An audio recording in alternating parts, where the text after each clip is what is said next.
We've got company today to help us not only prepare for Colts training camp, but also to rewrite history.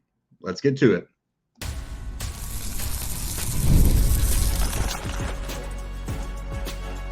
You are Locked On Colts, your daily Indianapolis Colts podcast.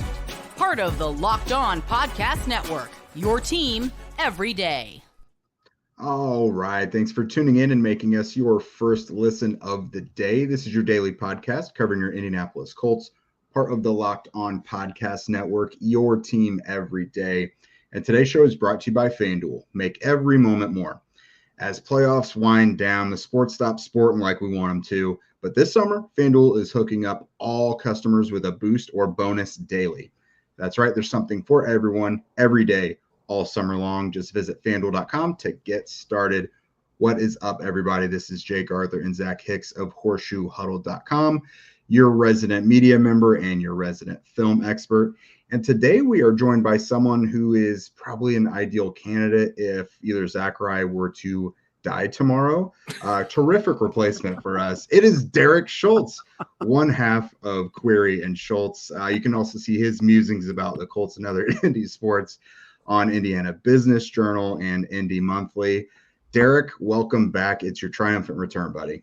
Yeah, it's great to be here. It's funny that you say that because when Jake and I got let go in early 20, one of the first phone calls I got was somebody from the Locked On Network. I'm being totally serious that wanted to talk about this show, and I said, we had a non-compete, so not only did they fire us, they hold you to they say you're fired and you can't work and do any sports stuff at all for 6 months. So that kind of quickly ended that conversation. But it's probably the best thing that ever happened to the Locked On Network that it instead ended up going to you guys eventually after that, because I listen all the time. This is a much better show than the crappy show that I would have put on because I'm not an expert or a media member anymore. So I don't even know if they could use me. It was a winding road to get to us. We'll say that. But, we're looking past that because today we're talking current Colts, training camp starts next week, the Colts report. We're going to talk about the biggest storylines, who's going to come out victorious in some of the position battles. And then we are going to dive into the Colts archives for some help for this current team.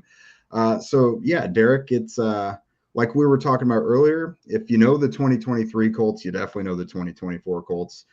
Pretty much spent all the offseason restocking their cupboard, waited until the draft to really bring in anybody from the outside that's going to play a prominent role. At least we hope so. Some of these biggest storylines here, someone who kind of feels like a newcomer is Anthony Richardson. We got 4 games worth of him last year, and I think there was plenty of flashes in there for people to get excited about this. I think we're all kind of still waiting to put the stamp of he is the franchise quarterback out there. But what are you most looking forward to when it comes to Anthony Richardson putting the helmet back on and getting out there at Westfield? Yeah, I mean, first and foremost, seeing him out there is the thing that I'm most looking forward to, and seeing him out there for more than 10 quarters would be a nice thing too, because you're right. He flashed. Not only that, but when he was on the field, generally speaking, he was performing at least an expected, if not a high level. There wasn't as large of a steep, I guess I should say, as a learning curve as I think a lot of people nationally expected for somebody like that. I thought he came in and performed well. I mean, that game in Houston, he was the most dynamic player on the field until ... He ends up leaving the game. And then, obviously CJ Stroud became what CJ Stroud came, and you can't rewrite the history. 2023 ended up being what it was, but just seeing him out there in a Shane Steichen offense, and having that experience, you're right. 4 games, 10 quarters. It's not a lot, but it's something. It's not, the whole season wasn't washed out. So I think even those reps were pretty valuable. A healthy Jonathan Taylor as well, we're assuming to be a part of that too. That's what I'm just most excited about. Once somebody is kind of anointed as the next thing, I eagerly anticipate that coronation happening. So hopefully we end up, I don't know if we're going to see that in the course of 2024, but hopefully we see that coming up here down the line, because it was a drawback of otherwise what was I think a surprisingly competent to good and fun Colts season last year. The big drawback was the fact that Anthony Richardson didn't get to be a part of 75 to 80% of it. Yeah. And Derek, one thing I wanted to ask you, because you might have a better, pulse for how the fan base is feeling about this season, how the team is and all that stuff going to this year. When it comes to Anthony Richardson, training camp, obviously, again, seeing him out there with Jonathan Taylor, seeing him out there with Shane Steichen is one thing. But I guess in your opinion, do you think it's more important just that week one game? Like we're going to just sit here on eggshells basically all off season. I'm thinking like even in training camp where it's like, it doesn't really matter what happens in training camp as long as he's healthy because we got to see him get through that week one game, Yeah. And even I think a lot of fans will be having that same apprehension and feeling, eggshells feeling in week 4 and in week 14. And, I don't know if that's going to go away. That's something that I think is going to follow certainly for this year and hopefully doesn't follow him for the rest of his career, because that's what tends to happen with guys that we label as injury prone is that's always kind of in the back of your mind. Every time Anthony Richardson takes a hit, people are going to be thinking about it. Every time that he's slow to get up, people are going to be thinking about it. Every time that he fights for an extra yard, you're going to have 58 people on X Twitter complain about how he's not protecting himself. That's just going to come with the territory kind of moving on. But you're right. There is something, I think it's very simplistic because football, as you guys know, it's this very complex thing. There are lots of factors to winning and losing, but it just feels like Anthony Richardson healthy and there is such a big part of how this season is going to result for the Colts that it somewhat overshadows everything else. There's an old saying in baseball, ball go far, team go far. And part of me feels like Anthony Richardson, good, Colts good. You know what I mean? Anthony Richardson bad or hurt, Colts bad as far as this season. And I know that that's a really stupid way of looking at it, but I can't help it.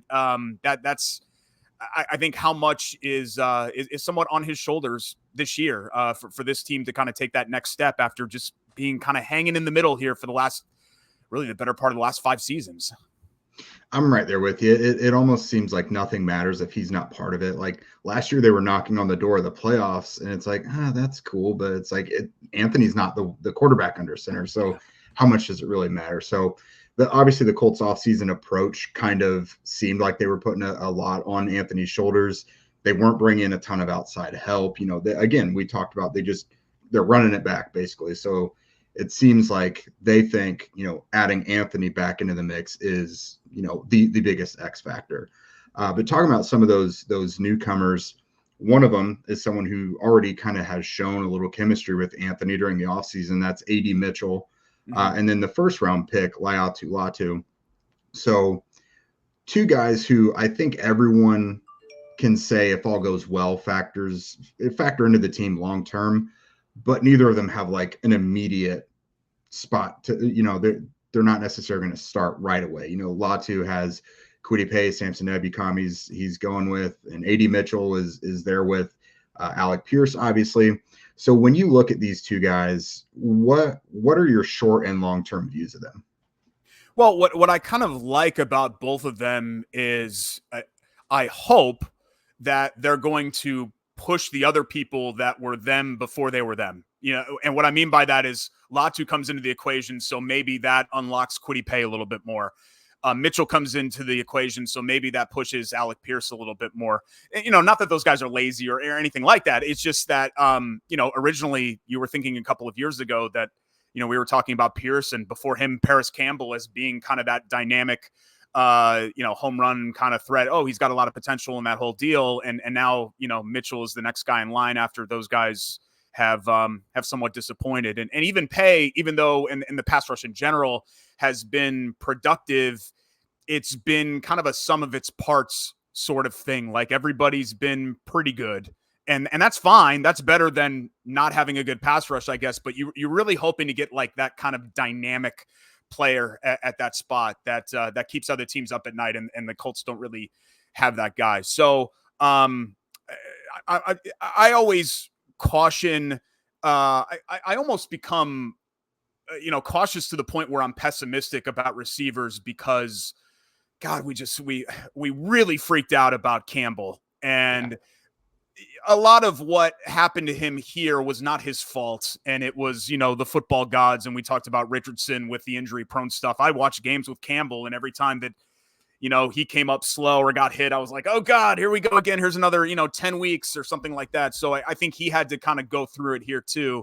But with Mitchell, I do think that there's obviously potential to unlock, but there's also a reason that 10 teams passed on him. So I think you have to kind of take that into the equation. But I like the fact that the Colts are kind of, I think fans want to present this as, well, they drafted Mitchell, so buy Pierce, or they drafted Latu, so buy, everybody else that's behind him. And I don't think the Colts are or should be viewing it that way. I think you should be viewing it as, okay, maybe this guy helps enhance the other people that are around him. And, barring, you don't hope for the worst case scenario, but let's say that Pierce is still not a productive player and for whatever reason he doesn't fit there. They don't think that he's going to be the player that they thought he was, or ditto for pay. Then you at least have kind of that other option, that next person. I'm not going to say next man up. I make a rule of that, never to utter those words in Indianapolis. But you have that next person. So I think overall, the Latu thing, some people had a problem with it because it wasn't a quote unquote position of critical need, I guess, because the pass rush had been productive. But I think the more good players, the merrier. And I like to think that Mitchell will help Pierce and vice versa. And I hope the same for that pass rush room. Yeah. So coming up here, there are position battles we've discussed all offseason. Starting next week, we are finally going to start to see maybe some conclusion to them. I love sports. I love them so much that I never want them to stop. The NBA and the NHL are done for the year. The fever season is on its back half as well. I mean, Zach's hurting too. When he's not showing the film Who's Boss, he's diving into College Football 25 to absolutely ruin the day of 9-year-olds everywhere while not like us blares in the background, because that's our game. It's not the new generation. However, FanDuel lets us keep the sports going whenever we want. The Olympics are right around the corner. The NFL preseason will be here before we know it. And all we have to do is open up the app and conjure our bets anytime that we are in the mood. This summer, FanDuel is hooking up all customers with a boost or bonus daily. That's right. There's something for everyone every day, all summer long. So head over to FanDuel.com and start making the most out of your summer. FanDuel, official sports betting partner of Major League Baseball. And are you guys watching Fox Sports or ESPN on your TV all day? You have to turn down the volume with all that shouting and hot takery that's going on there. Make the switch to Locked On Sports Today, a free 24/7 sports streaming channel that is programmed for you every day to bring you the biggest stories without all that screaming. Locked On Sports Today brings you can't-miss analysis, opinions, and news streaming 24/7 on YouTube or on the free Amazon Fire TV channels app. Part of the Locked On Podcast Network, your team every day. All right, Locked On Colts Everydayers, we are back with Derek Schultz, one of the premier names in the indie media market. You guys know him, you love him, and he's here talking Colts camp battles. And I think the one I really want to start off with here, I know we have a couple listed out here. Jake put a great outline in front of me here, but I'm just going to venture down the line a little bit with it. You and I, Jake, we talked earlier in this offseason about the tight end room. We talked about how Mo Alley-Cox, Kylan Granson, top of the tight end depth chart, like always, getting all the snaps in training camp or in the mini camp so far.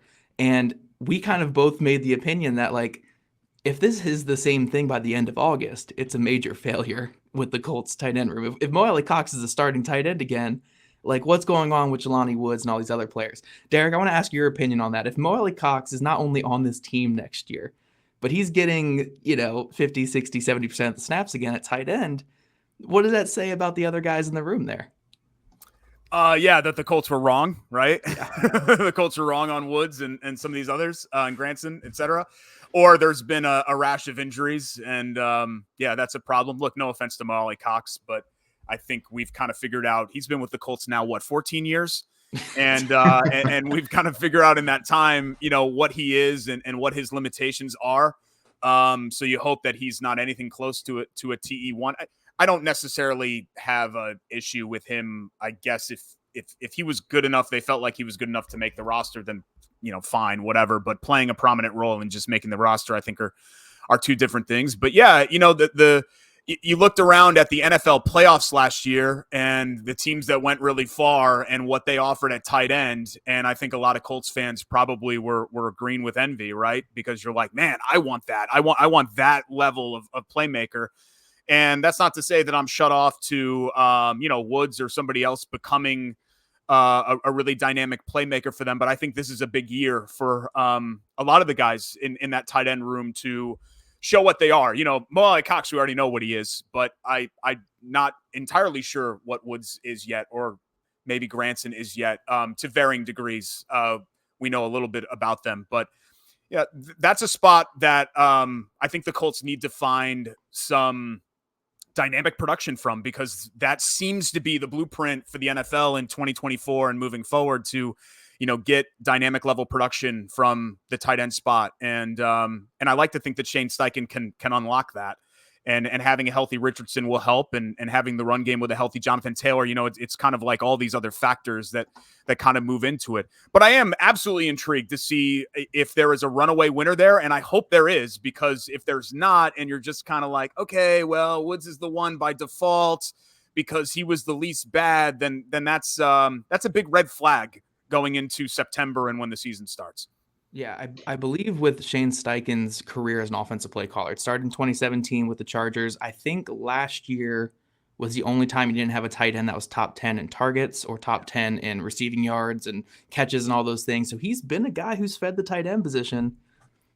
Last year, it was all the guys combined were 900 yards receiving, which is fine, but he had Dallas Goedert putting up those numbers by himself in Philly. So we got to see somebody kind of emerge in that room there.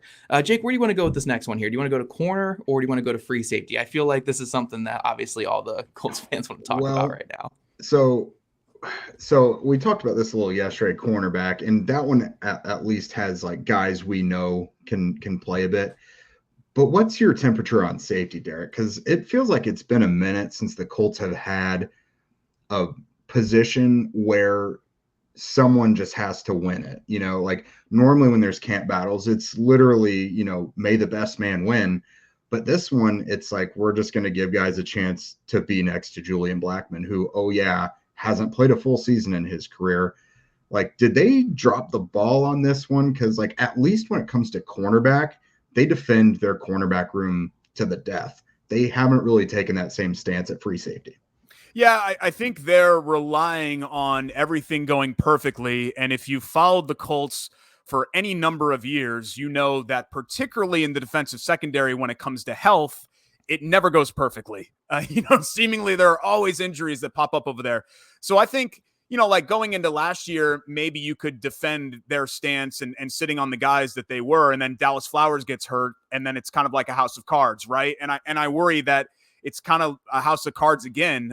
Can they get by with what they have on paper right now? Probably. But if an injury pops up or underperformance pops up, then that's a big problem. I mean, you look at some of the guys that are on there, and you're right that we at least know of them. But, Rodney Thomas at times seemed like he forgot to play football last year. I think that's just assuming because somebody is young that they're automatically going to get better. That doesn't always happen. There's not always linear progression with guys where every single year, okay, they get a little bit better, a little bit better, a little bit better, a little bit better. I think you want that and you hope for that, but it doesn't always kind of work out that way. And a lot of these guys that they're investing in are low round or UDFA level draft picks. Now, obviously, we've seen UDFAs succeed and have great careers, and the Colts have one in that room, and Kenny Moore, right? But that the upside of some of these players, I think, kind of leaves some question marks about how good can they really be. So if I'm intrigued by the tight end room, it's more that I'm like almost bracing for impact with the defensive secondary. I'm hoping for the best because you always hope for the best, but it's kind of like I've got, both of my hands over my eyes and I'm just kind of looking through like that because I'm very worried that this is going to be as good at times as Chris Ballard has been in team building, as much as, people are going to disagree with that when they hear that because there's that anti-Ballard crowd. And I've been a Ballard critic.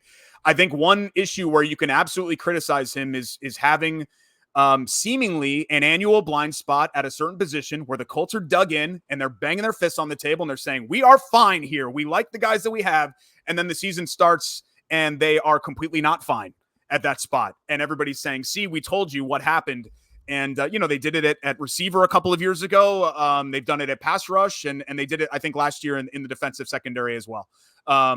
So, it's kind of a cop-out answer to say we'll see. But they have put a lot of eggs into the basket of guys like, Cross and Flowers, and they're going to have to get out there and A, be healthy and B, perform, or else they're going to run into a lot of the same issues that they ran into that ultimately, they bumped their heads up against the glass ceiling against Houston largely because of failures in the defensive secondary. Yeah. I mean, there's no excuse why Ronnie Harrison should be starting at safety in a playoff game late in the season. But then again, we've said that about the Colts in the past. Who started that Chiefs playoff game back in 2018 at safety? Do you remember there was a guy they brought off the street? JJ Wilcox, because I forget who the backup was. I forget who the backup was, but I was screaming for them. But it was like JJ Wilcox that started that game against Patrick Mahomes. Jeez. Yeah, I didn't I didn't actually remember that. Yeah. All I remember about what I most remember about that game is Quentin Nelson shirtless in the snow at Arrowhead in warmups, and I was like, Colts are winning by 40. And then of course the game started and it didn't end up going that way. But they did not win by 40. Yeah, no. Ultimately did not. Wasn't Vinatieri still out there hitting uprights and stuff and kicking it wide left, I think? 2019. Yeah, 2019. Yeah, 2019 was the nightmare season. Okay, but I thought I remembered him missing several kicks in that Kansas City game. Maybe ultimately it didn't matter, right? Probably, but I thought I might have. Good preface for the season to come. Right. Yeah. All right. So coming up here in a minute, like I mentioned, we're going to be rewriting history and we're going to be putting each other on the spot a little bit. When you're hiring for your small business, you want to find quality professionals who are actually right for the role, and that's why you have to check out LinkedIn Jobs. It's got the tools to help you find the right professionals for your team faster and for free. When it comes to finding a job, for me, sometimes I like to roll up my sleeves and rely on a good old-fashioned case of nepotism, but that always isn't an option. The best place for any of us to put in the effort to actually find the right job with a little bit of integrity is LinkedIn Jobs. LinkedIn isn't just a job board either. They help hire professionals who you can't find anywhere else, even those who aren't actively searching for a new job, but who might be open to the perfect role. In a given month, over 70% of LinkedIn users don't even visit other leading job sites. So if you're not looking on LinkedIn, you're looking in the wrong place. On LinkedIn, 86% of small businesses get a qualified candidate within 24 hours. So hire professionals like a professional on LinkedIn. LinkedIn knows that small businesses are wearing so many hats and don't always have the time and resources to actually do the hiring, but LinkedIn is always finding new ways to make the process easier. And that's why 2.5 million small businesses use LinkedIn for hiring. So post your job for free at linkedin.com/lockedonnfl.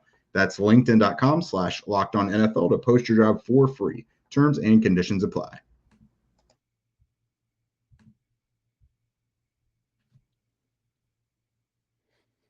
All righty, guys, we are back talking fun topics here. Look, we can't have Derek on the show without, going away from the typical offseason stuff. We're going to have some fun what ifs, some scenarios of the past, a couple that I came up with, a couple that Jay came up with.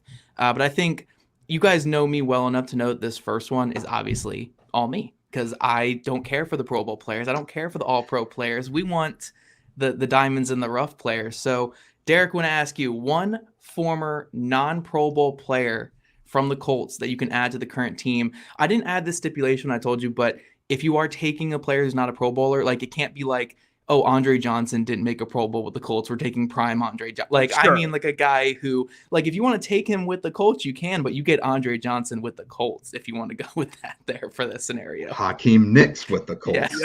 Yeah, no, I'm going to Darius Hayward Bay with anybody. Yeah, no, right. I won't go down that road. It's a great question. And there were actually some that I was like, oh, I would take him. And then I looked and I was like, he made a Pro Bowl? Wow. Jack Doyle for me. I forgot all about Doyle's, and I forgot all about Joseph Adai's. I forgot that he made the one Pro Bowl. Oh, I was so excited about that one. Yes, I looked up exactly the two that I looked up. I looked up Adai before that. Yeah. So I actually went a little bit of a different route.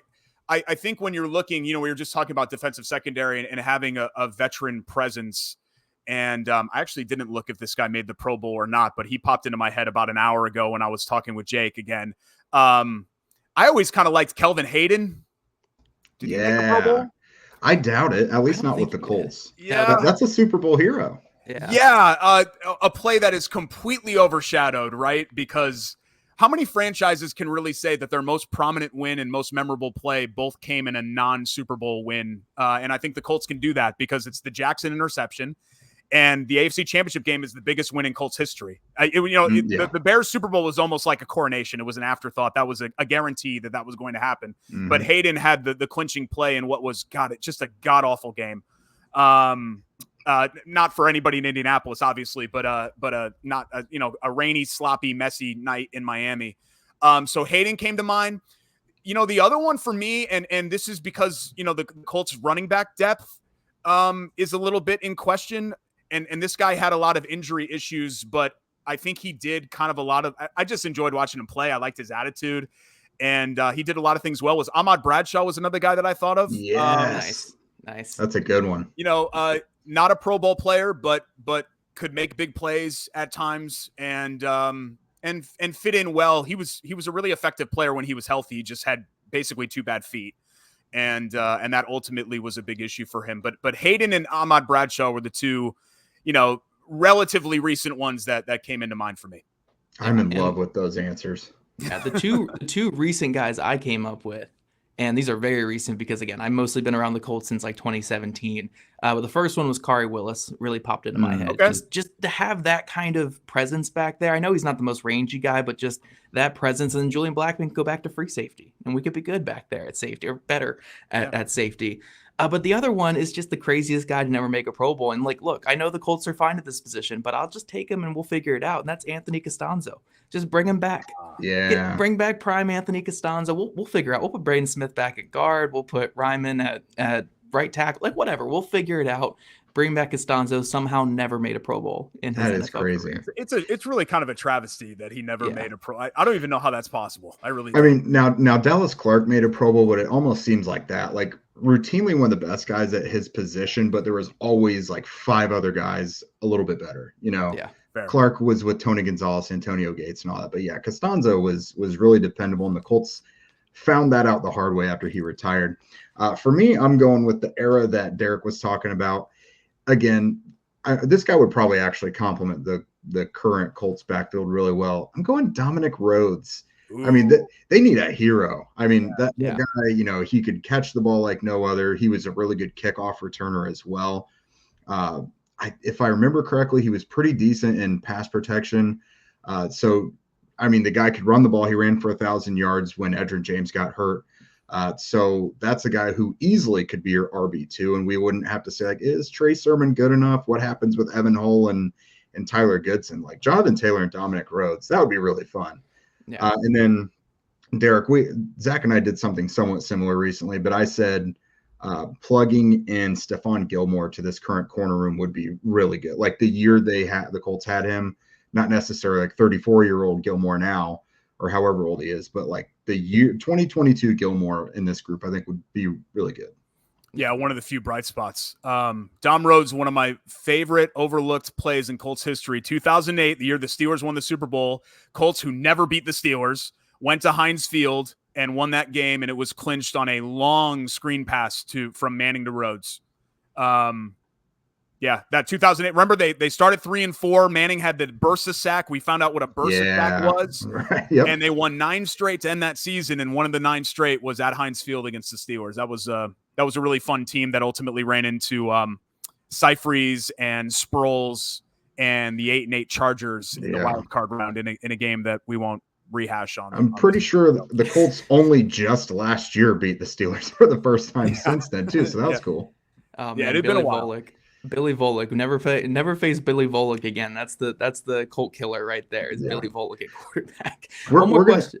We're gonna push this episode long, Zach. Let's do our last one here. All right, so one more question before we get out of here for the day is, if you could change one Indy-era moment to a different result. So, I mean, you could pick game if you want. You could pick individual moment within a game that obviously would have an effect on the result. Whatever you want to change from any of the Indy era, Derek, what are you going back in time and changing and making things better for all of us? But remember the caveat, it can't be Colts Saints Super Bowl. Yes. So sorry, no Colts Saints Super Bowl. That's too obvious. We would all change 20 plays. If you gave me the choice, I would not take the basket onside kick. The moment that flipped that game was Garcon dropping a sure touchdown pass. It was 17-3. It would have been 17-3 at that point. Colts win that game by 2 touchdowns easy. Mm-hmm. We'll leave 2009 and 2009. 2007, Dwight Freeney's season-ending Liz Frank injury. I think it happened in a mid-season game in San Diego where Adam Vinatieri actually missed a 24-yard field goal that would have put the Colts ahead. Manning threw 6 interceptions, if you guys remember that game. Cromartie had 4. I had kind of teased this. 2007, to me and like 4 other people on Colts Twitter believe this. The 2007 Colts, fully healthy, were their best team. Bob Sanders was the DPOY that year. And Freeney was having a great year too. I think they were number 3 in total defense that year. And the other thing, I know people argue 05. The division in 07 was much better than it was in 05. 05 had the Texans and the Titans were 2 of the worst teams in the league. I think they had 2 and 4 wins. In 07, every team in the division had an 8-8 or better record. The Colts, 3 losses that year were a 10-point lead that they lost at home in the fourth quarter to the 16-0 Patriots, that San Diego Chargers game where Vinatieri missed an under 30-yard field goal, and a laydown game against the Titans in week 17. Those are their 3 losses that year. And they're completely overshadowed because the Patriots had an historic 16-0 team. So the result that I would change is the Freeney injury, because I did think that zapped them a little bit. But ultimately, Zach mentioned Billy effing Volek, right? Last game at the RCA Dome, divisional, Colts were 10-point favorites. They had 0 business losing that game. Drew Bennett. Yeah. Remember, they kicked like 2 or 3 onside kicks in that game too, the Titans did. No, I mean, the Tomlinson injury, Tomlinson injury happened in that game. Rivers got hurt in that game. Gates got hurt in that game. And still, like, the B team for the Chargers ended up beating them. And I think in hindsight, the Patriots were kind of running on fumes in the postseason. Remember, they didn't particularly play well in the divisional or the championship game against the Chargers. And I think that 07 Colts team, they would have had to go to New England, which is tough to do in an AFC championship game. But I think they could have beaten the Giants. And that's a result that I would change. I'm always banging my fist on the table about that, but I think the 07 team was the best team. But yes, really, with the caveat of 09, 09 changes a lot of things. You'll never convince me otherwise that the Colts weren't the better team. They should not have lost that game, and of course they did, because everything went wrong at the end of that first half sequence and the start of the second half, and it just changed the dynamics of things. Yeah. I think it's so funny because when you think of the Peyton Manning era, there are so many almost moments. There's missed kicks, there's unlucky moments, there's defense blowing this, whatever, like Peyton throwing a pick, or whatever it is. Like, if you could change the Super Bowl, you could even change the interception in the Super Bowl to Tracy Porter. Like, you could change so many things in this. And I think the most obvious one that comes to mind, obviously, is the shoelace tackle against the Steelers. Yeah. Nick Harper. Yeah. Nick just Harper's wife stabbing him the night before. That had to happen. It's just like, go anywhere else, just keep running to the sideline, like whatever. And the Colts, potentially in the Super Bowl that year too. So there's just so many moments to change.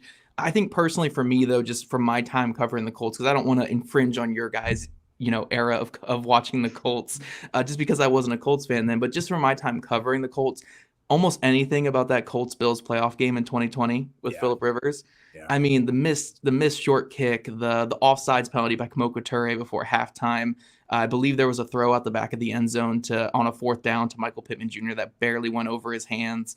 I mean, there's just the toss play at the goal line. Remember, the toss play at the goal line. Yeah, there's like, what are you doing? So many moments, and the Colts lost by 3 to the 2 seed. It would have been wouldn't that have been the first 7 seed to beat a 2 seed since we've brought the 7 seed in?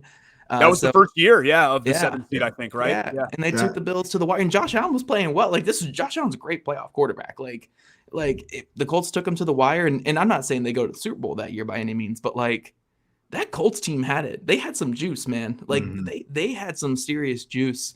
And I think they could have won. I mean, they could have been in the championship game that year, in the AFC championship game that year. That was the year the Bengals went, and it wasn't a particularly strong AFC season. No. But I'm going to go with one, and I'll have to do some explaining with it too. My moment I would change is back in 2006, Washington versus Colts. Philip Daniels just simply sacking Peyton Manning like a normal human being. It's always Washington. Always Washington. Causing the neck injury that a few seasons later would eventually, cause the entire derailment of that whole era. I don't regret a single second of the Andrew Luck era. I wish things would have gone differently. That's a whole nother thing, though. But, Peyton Manning never having that neck injury that caused him to miss that season, that caused the 2-14 season, and him just simply being wrapped up by the shoulders and brought down or something. That neck injury never happening. You don't know how differently things could have been, because, Peyton, there were times where he didn't look 100% after that leading up to the season-ending neck injury. So who knows what kind of chain of events that could have set off. And a lot of people do argue, like, look at what Peyton did with the Broncos. The Colts would have won those Super Bowls and everything. No, because the Broncos had a generational defense while Peyton was doing all those things. But, maybe they would have gotten another one out of it. They could have had another Super Bowl win in that window in between, when they actually won the Super Bowl against the Bears, and then when, let's say 2014 or so, about the time Peyton was finally done. But yeah, I think just simply making that a normal sack would have changed a lot of things. I do like Zach's answer, though. If I'm being honest, the only scenario that I think guarantees a Super Bowl is the Harper play, because the league sucked that year, guys. Like Jake Plummer's Broncos, like who is standing in their way? That off-brand Seahawks team that nobody remembers or cares about. Like the 2005, the Colts were so clearly the best team in the league that year in 2005.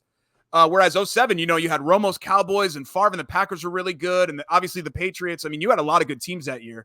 But yeah, there's something about the Colts history, particularly that, what if, and all franchises have what ifs, but I feel like the Colts Peyton era specifically has a whole mess of those moments.